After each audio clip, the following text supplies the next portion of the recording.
I would work, and I drank a lot back then, and that's what I would do. I would drink and work, and that wasn't good for me. And I would never talk to anybody. I was certainly going down the wrong, path, and I wondered where I would be right now if I didn't become homeless. Dead, maybe.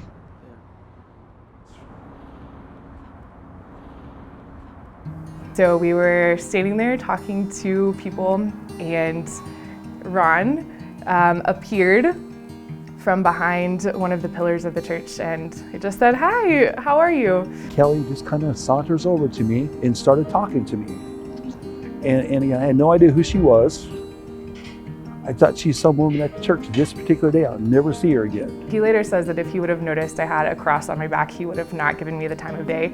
But he chatted, and it was friendly, and we invited him to lunch in the park. I'm not going. I don't like people. I don't want anything to do with it. It didn't seem like he had many friends. His whole agenda was to stay away from people. But for some reason, I went.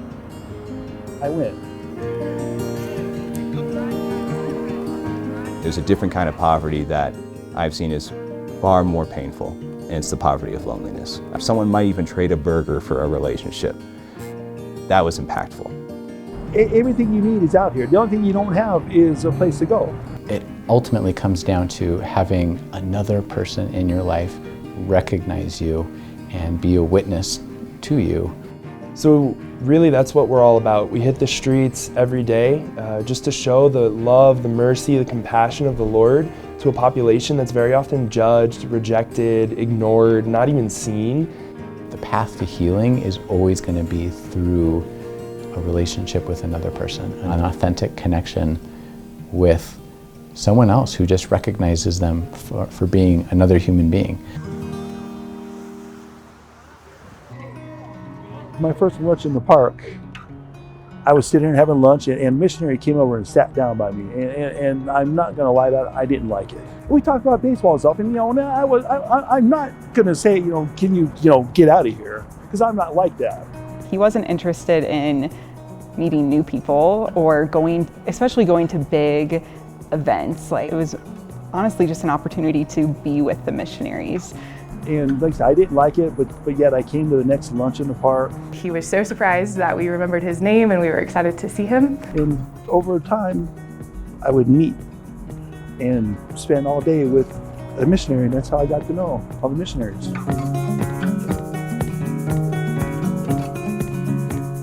Yes, we serve lunches and we connect people to resources, but the core of our ministry is meeting people, sometimes sitting down with them on the sidewalk or in the park and having a conversation. We just really go there with no agenda other than loving and meeting them where they are, and hopefully just showing them that they're worth it. We're often feeling isolated. We often lack a sense of dignity. And in order to sense that dignity, it takes another person. So relationships have a huge impact on one's mental health. Hang out with the missionaries all day, go to dinner. It was literally just like going home. A lot of our friends talk about our lunches in the park, where they plan their entire week around that Wednesday at noon to show up, to hang out with us, to have lunch, and just be a part of something bigger than themselves.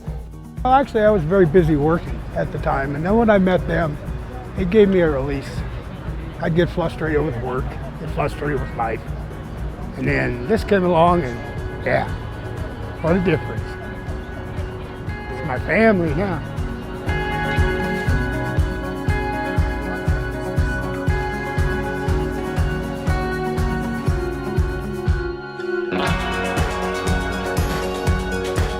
You can't give what you don't have. So here in the house, it's a school of love. We're building each other up, we're challenging each other, we're helping each other grow. Living in community with so many other young people and learning to be merciful and loving to each other. It's realizing that by myself, I can't really do anything. All of my ministry has to come from the Lord. Jesus has offered me an opportunity to draw closer to Him, and the more deeply that I understand that He loves me, the more I'm able to love the people I encounter every day, whether it's just my community members or my friends on the street.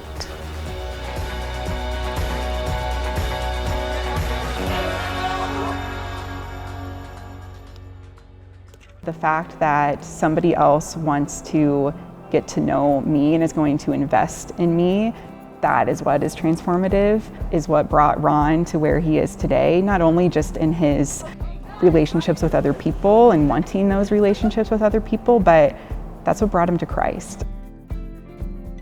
Anna Croce, she said, "Have you ever been to the cathedral before?"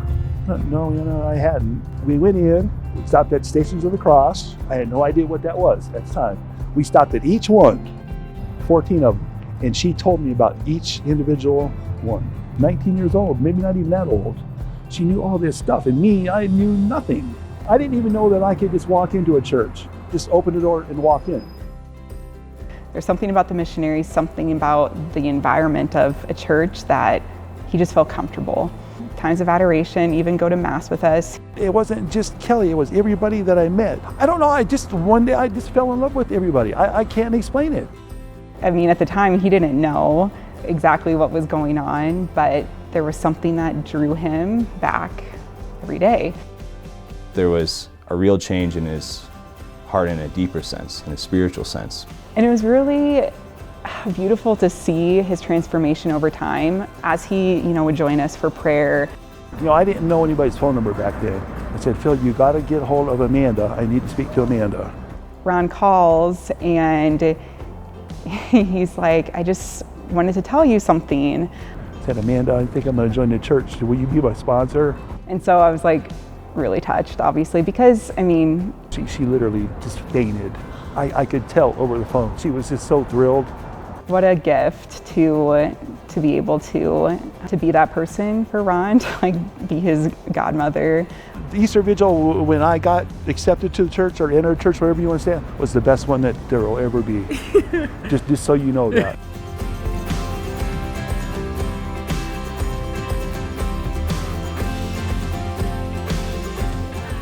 I know for a fact that Ron isn't the only one who has felt this way. There are tons of people, not just on the streets, but right beside us, in our neighborhoods, in our offices, who feel alone, who feel forgotten. We need to build up a culture of encounter, but it has to happen one encounter at a time.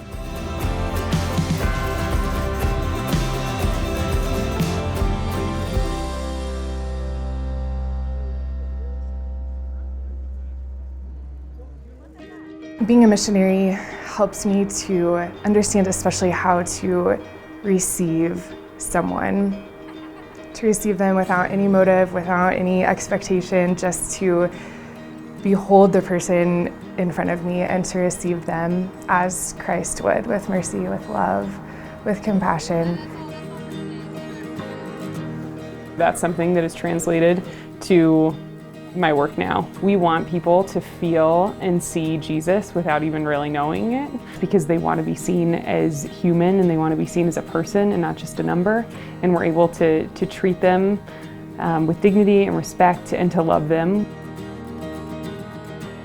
So with our volunteers and all who pass through our doors, I think they feel a new inspiration that the world is worth fighting for. It's worth fighting for a change in the world.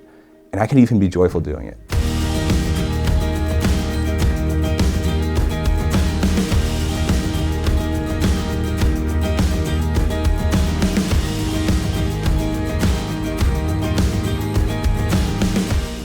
Becoming homeless was like the best thing that ever happened to me.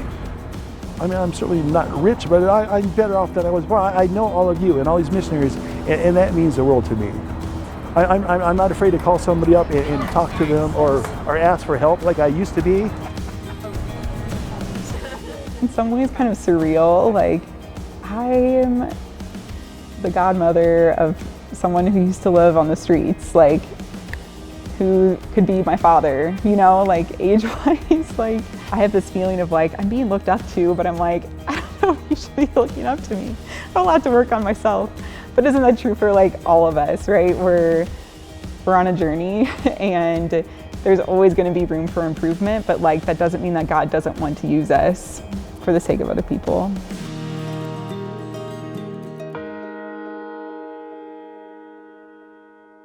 Ronald, see, and I would never do this either. I would never do this either. Thank you, Ron. But I love you guys, I do. Yeah. And I would never say that before either. No, you wouldn't.